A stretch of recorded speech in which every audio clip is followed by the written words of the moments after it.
Hey everybody, welcome back to On the Road to Dr. Effin. I'm Javeda Bay, soon to be Dr. Effin, and this is my web series where I take you along on my journey of being a black woman in academia, pursuing her PhD because, oh, why the heck not? And today I want to talk about the lit review. If you've been around for a while, then you know me and lit reviews do not get along. We got mad beef, bruh. Truly, it's a little traumatic. But obviously you can't get around it. You got to do it. And I am realizing that I think that people just like can't translate it well. So I'm going to try my best. Because I think I may have cracked the code on a different approach and conceptualization of the lit review, because everyone's always like, oh, well, you should just like be in conversation with the existing literature, like the scholars that are already talking about this, yada, yada, yada. Yes, like that is what a lit review is supposed to do. And also that does not make sense. Like that as a statement doesn't make sense, especially if you're like me and the feedback you get from faculty and your advisors and stuff is that you're not in this conversation, or I'm not seeing you in this lit review. Because you're like, well, yeah, because you told me that I should be like, there should be a conversation with the existing literature. I don't know how to put me into that. And so I think I might have figured it out. Yes, you were trying to be in conversation with literature, but the point of your whole dissertation is to create new knowledge, correct? Correct. So your lit review should function as a way to show why your new knowledge that your research and your dissertation is going to produce and share matters in the context of the conversation that has been happening. But the problem with just leaving it at that is that you think that you have to just be engaging with the things that are being said directly by the scholars in the area that you are in. And I think that's why so many people, especially me, struggle with the lit review, because I literally just pulled all the people that were talking about the same topic and was like, cool, let me just run with this. Yes, engage with them in some way, use them to support the things that you are saying, but like I decided to just like go big picture, like broad, how does this relate to this stuff in writing this lit review. And like, granted, have I gotten feedback yet? No. So like I'll report back later to let you know what my committee and my advisor actually say about it. But I was like, let me just like maybe if I look at all these other things that I think are important to this conversation, but like don't necessarily like fit because they aren't porn literature, maybe that should be my approach. And also the angle of my dissertation, I was like, I'm talking about pleasure. Like porn is the medium, but the whole thing that matters here is pleasure. So why is that not my lit review? And again, I haven't gotten feedback, so they may be like, Javed, what the hell is this? But I think it's going to do what it's supposed to do, because I was like, the conversation needs to be about pleasure. And if my dissertation is looking at black women's experiences of pleasure, we need to talk about pleasure as it relates to black women.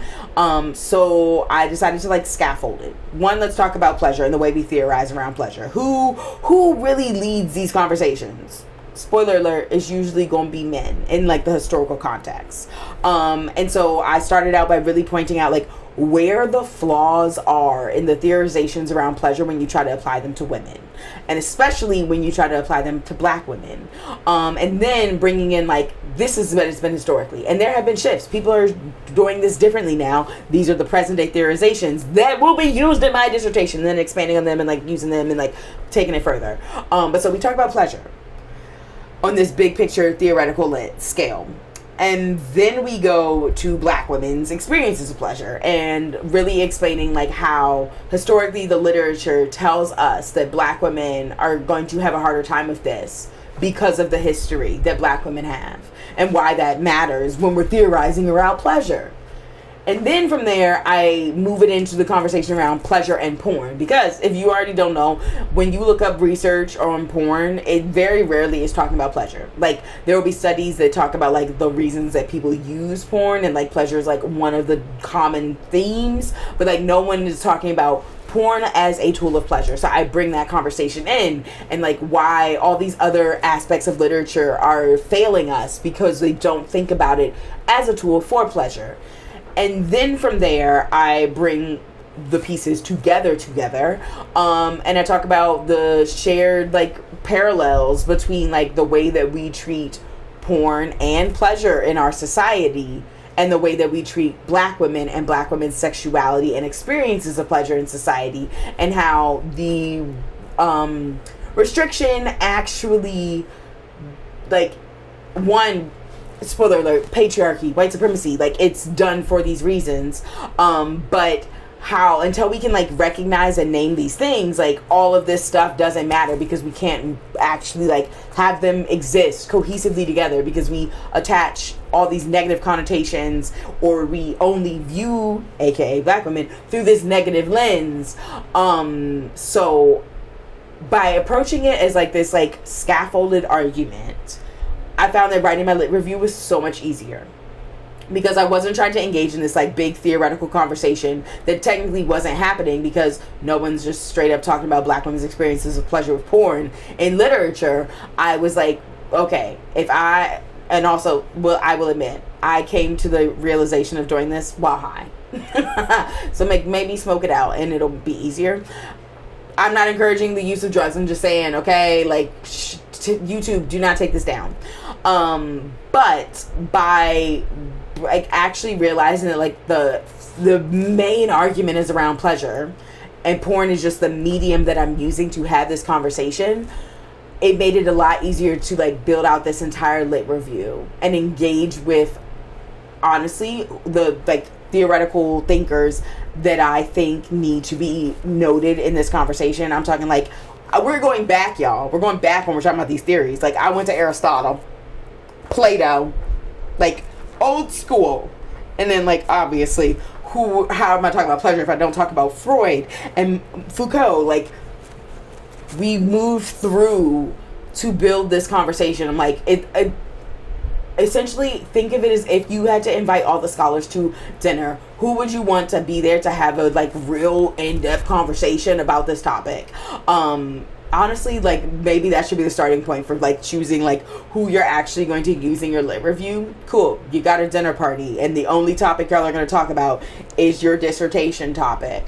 Who are the people that you would want there to engage in this conversation, especially if you want to drive the conversation more than just being in circles? Because if that's all you want to do, then you are just only going to use the scholars and thinkers that are already talking about this topic. But if you want to really like have everybody be able to add something or like push things a little further or critique stuff, you want people with differing perspectives and opinions and points of view, and also from different disciplines. And so, granted, am I an interdisciplinary scholar? Yes, but I am traversing a lot of different places. I'm not just sticking to people who are doing media studies or porn studies. I'm also pulling in philosophers, sociologists, anthropologists, like, also because, hello, it's pleasure. Pleasure is not a singular area to be examined through. Like, we have to look at pleasure from a multitude of perspectives. And so by changing my approach to the lit review and recognizing that this conversation is a dinner party, and it needs to be a good dinner party, because your girl is a good host, okay? She's the hostess with the mostest. Everybody leaves and they're like, I had such a good time, and the food was so good. If I want it to be a good time and good, I have people that are going to be able to engage in that conversation. So if you already are a person that has like a diverse friend groups, and you already know, like, okay, well, if I invited so-and-so and so-and-so to that party, like, it just like wouldn't work well. But if I invited them to this type of party, they would both flourish in this environment, and it would be a good time for everybody. Like, think of it that way. It helped me. I hope it helps you. But like, the real message here is for faculty, advisors, and like dissertation chairs. Stop telling people writing lit reviews, especially in this generation of academia where y'all don't actually train anybody on writing and you just kind of push people into the deep end. Stop saying like, oh, well, you just need to be having a conversation with the existing literature. What the hell does that mean? Okay? No. So, what you want to do is think about your lit review as a dinner party. And you are basically about to have all these people coming in, and you want to make sure it's a good ass conversation. Who needs to be in that conversation? And it's not that it has to be people that are all going to agree with you, because like, okay, also, I've been rewatching The Bold Type, so like, just ride with me, okay? Y'all know how in like season 5, I think it's season 5. Season 4, we get introduced. But in season 5, like, Kat is with Eva. She, like, hooks up with Eva, who is the Republican daughter of, like, the board member on the Stafford board who supports conversion therapy, but she's a lesbian and she doesn't support conversion therapy. Her dad does. But so, like, there was an episode and it's talking about how, like, you have to be able to have a conversation with people that have differing views than you. And so then Kat interviews her for her podcast. You do want that. Like, do not shy away or run away from the opinions that don't agree with yours. That honestly will make your work a lot easier with writing your lit review. Go and tap the people who literally are out here saying the opposite of what you think and what you're seeing in your research, and use them in your lit review. It makes it a lot easier for that whole critiquing bit, like, I promise you. But consider it a dinner party. You want it to be engaging and philosophical. There should be some pontification. Use those scholars. That is how you do it. Also, I highly recommend scaffolding your argument. Don't just, like, try and, like, barrel straight into it. Like, build it on the layers that are in your actual research. Don't just think that it has to be like this, like, singular big picture conversation. I think that is part of the problem. So that's just what worked for me. If it's not for you, babes, that's okay. You do not have to do what I do. I'm just trying to offer a different approach, especially as someone that is neurodivergent, because everything that was being said to me, and I mean, I didn't read all the books, I didn't talk to all the peoples, it was not working. But smoking and having a new idea really worked for me. So, also, it is one of my go-to questions, like, who is your dream, like, blunt rotation at a dinner party and, like, all that jazz. So, like, maybe start there. I don't know. But I hope it helps you in writing your lit review if you've been struggling, because I know how difficult it is. And you are not alone, baby boo. I got you. I see you. I support you. I'm rooting for you. But yeah, that is that. I will make a new video reporting back once I hear back on how the lit review is landing with my committee. And I'll let you know if maybe, like, don't ever listen to me again. I don't know. I'm just kidding. I do feel really good about it. I do. But what I do know is that you better subscribe to this YouTube channel, because hello, one, look at this. I'm giving you free game on how to succeed in grad school. Like, who doesn't love that? Also, hello, I'm just, like, so cute and adorable. Why would you not want to subscribe to my YouTube channel? Also, make sure you follow me on all social media platforms, because I'm keeping y'all up to date in real time there. You only get these episodes once a week. I'm posted on socials. More than that, but I hope. But yeah, Instagram, Facebook, TikTok, Twitter, there, I have an academic Pinterest. I got everything. So, like, whatever platform you're on outside of, like, Threads, I'm on. Okay. But yeah, until next time, I'm gonna see you later. Deuces.